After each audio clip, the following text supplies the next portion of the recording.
தமிழ்நாட்டில் சட்டம் ஒழுங்கு இருக்கா இல்லையாங்கிற ஒரு கொடுமையான நிலைமை இன்றைக்கு நிலவி வருகிறது. மக்களுக்கு பாதுகாப்பாக இருக்க வேண்டிய காவல்துறையை யாருடைய அழுத்தத்தில் ஒரு இளைஞரை அடித்து கொலை செய்திருக்கிறார். நீதிமன்றம் எப்படி கண்டனம் தெரிவித்திருக்கிறது என்பது மிகவும் வருந்தத்தக்க ஒரு நிகழ்வாக இந்த நிகழ்வு தமிழ்நாடு முழுவதும் இந்த ஆட்சி மீது காவல்துறையின் நடவடிக்கை மீது மக்களுக்கு நம்பிக்கை உண்மையை உருவாக்கி இருக்கிறது. இது இந்த அரசாங்கத்தின் தோல்வியாகத்தான் பார்க்கப்படுகிறது. இன்றைக்கு சோசியல் மீடியால நீதிமன்றத்தில் வரும்போது நீதியரசர்கள் எப்படியெல்லாம் கேள்வி கேட்டார்கள், அதற்கு இந்த அரசாங்கம் பதில் சொல்ல முடியாமல் எப்படியெல்லாம் தலைவிரிந்து நிற்கிறார்கள் என்பது பார்க்கும் பொழுது நல்ல வேளை நீதி தேவதை இருப்பதால் தான் இன்றைக்கு மக்களுக்கு ஓரளவு நம்பிக்கையோடு வாழ முடிகிற சூழ்நிலை உருவாகி இருக்கிறது. இது கடுமையான கண்டனத்துக்குரியது. யாரின் உத்தரவு பேரில் அந்த உயிர் பறிக்கப்பட்டிருக்கிறது என்பதை இந்த அரசாங்கம் விரைவாக அவர்கள் மீது நடவடிக்கை எடுக்க வேண்டும் என்பதுதான் எல்லோருடைய கோரிக்கையும். அதுதான்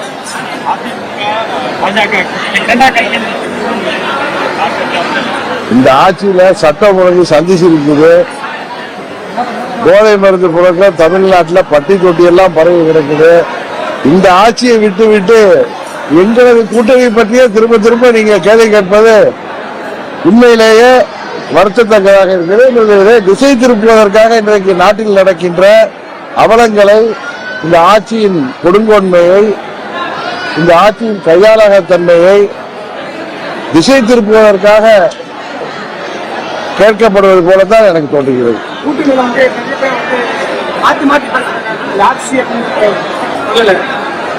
கூட்டணினா திமுக கூட்டணியில திரு சண்முகம் என்ன பேசுறாரு, சிபிஎம் லீடர் என்ன சொல்றாரு, இந்த ஆட்சி திமுக ஆட்சியில தேர்தலுக்கு முன்பு திரு ஸ்டாலின் அவர்கள் சொன்ன வாக்குறுதிகளை எல்லாம் நிறைவேற்றினால்தான் தைரியமாக மக்களை 26 சந்திக்க முடியும் சொல்றாரு. திருமாவளவன் டெய்லி ஒரு கருத்தை சொல்லிட்டு இருக்காரு. அந்த கூட்டணியை பற்றி நீங்க கேட்காம இப்ப உருவாகிட்டு இருக்க இந்த ஆட்சிக்கு எதிராக தமிழ்நாட்டு மக்கள் நம்பக்கூடிய ஒரு கூட்டணியாக உருவாகி வருகின்ற எங்கள் கூட்டணியில தேவையற்ற குழப்பங்கள் இருப்பதாக ஒரு தவறான கருத்தை பரப்புவது போல இருக்கிறது. எடப்பாடி பழனிசாமி அவர்களின் சுற்றுப்பயணத்தை நீங்க எப்படி பாக்குறீங்க? சுற்றுப்பயணம் பண்ண போறோம், அதை எப்படி பார்க்க முடியும்?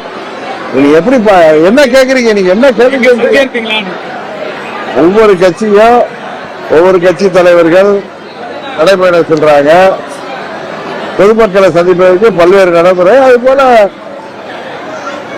அதிமுக பொதுச் செயலாளர் அவர் சுற்றுப்பயணம் சென்றார். இது என்ன பாக்குறது இருக்கு?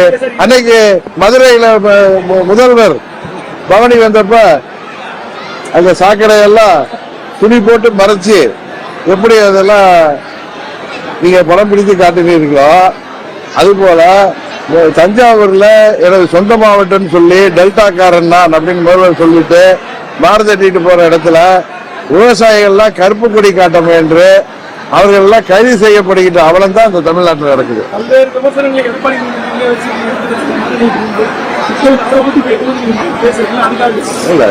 விமர்சனங்கள் என்பது வேறு.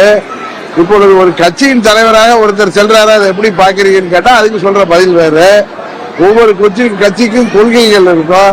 இப்ப திமுக மிசா நேரத்தில் திமுக ஆட்சி 76 கலைக்கப்பட்டதற்கு காரணமான எமர்ஜென்சி கொண்டு வந்த இந்திரா காந்தி அம்மையாருடைய திமுக நேருவின் மகளே வருக நிலையான ஆட்சி தருகன்னு கூட்டணி வச்சுக்கலையா? இன்றைக்கு காங்கிரஸும் கம்யூனிஸ்டும் கேரளாவில் கடுமையாக எதிர்த்து போராடுறவங்க இந்த கூட்டணியில் இல்லையா? நீங்க கேட்பதே எனக்கு ஆச்சரியமாகவும் அதிசயமாக இருக்கு. இதுவரைக்கும் இல்லாத ஒண்ணு எதுவும் தமிழ்நாட்டில் புதுசா நடக்கல. திமுக வீழ்த்துவதற்காக ஓர் அணியில அம்மாவின் தொண்டர்கள் அனைவரும் ஓர் அணியில இணைந்து போராட வேண்டும், திமுக வீழ்த்த வேண்டும் என்கிற நல்ல எண்ணத்தோடு பாஜகவின் முக்கிய தலைவர் திரு அமித்ஷா அவர்களின் முயற்சி இன்றைக்கு வெற்றி பெற்று வருகிறது. உறுதியாக திமுகவின் ஆட்சி வீழ்த்தப்படும். அதனால எங்களுக்கு இருக்கின்ற பிரச்சனைகள் என்பது வேறு, திமுகவை வீழ்த்த வேண்டும் என்கிற நோக்கத்தில் எல்லா கட்சிகளும் தேசிய ஜனநாயக கூட்டணியில பல கட்சிகள் இணைந்திருப்பதுதான் இதுக்கு காரணம். கூட்டணியில வந்து பாஜக அணியத்துக்கு வாய்ப்பு இருக்கா? பொறுத்திருந்து பார்ப்போம். நான் பல முறை சொல்லிட்டு வரேன், திமுக என்கிற தீய சக்தியை வீழ்த்துவதற்கு திமுகவுக்கு எதிரான அனைத்து கட்சிகளும் தங்களது அவர்கள் தனித்து நிற்பதன் மூலம் திமுகவுக்கு எதிரான வாக்குகள் பெறக்கூடாது என்பதற்காக எங்களது கூட்டணியில் தான் சரியான ஒரு மாற்று அமைப்பு, மக்கள் விரும்புகின்ற அணி. இதற்கு மற்ற கட்சிகள் அவர்கள் எங்கள் கூட்டணியில் பலப்படுத்துகின்ற விதமாக அவர்கள் யோசித்து முடிவெடுக்க வேண்டும் என்பதுதான் எங்களோட கோரிக்கை.